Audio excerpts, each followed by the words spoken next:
Well, today we're going to talk about some very specific, actionable principles that you can apply for your own life and business. There's a guy by the name of Thomas Edison. He has the most patents in the U.S. history.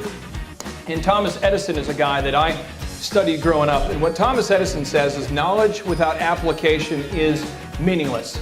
So basically, if we come here today and we have some great food, and we have some great dessert, and we don't learn anything, maybe it's meaningless. He comes to you with basic principles being, it's really great if you learn all this stuff, if you take notes, if you read these books, maybe even his book, but you've got to put them in practice. Implementation is the real key to success, not just ideas. Does that make sense? He's alive, he makes everything come to real life, and the way he's able to incorporate the things that happen in his real life into what's going on in our world really made an impact on me. Without big, overwhelming, optimistic momentum.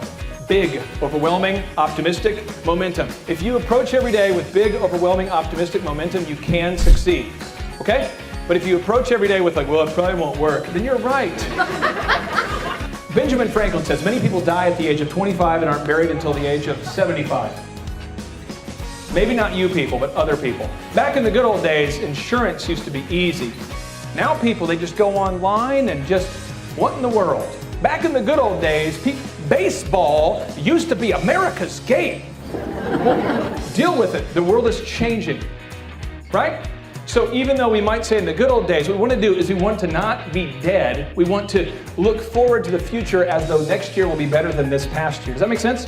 He put humor into the mix, and they, kept it light but kept it real. And that was, you really got to put it in those terms. Somebody in this room, there might only be one person in this room that needs to hear this, but one person in this room believes you're not worthy of success. But I want you to know you have to be too dumb or too numb to fail. Does that make sense?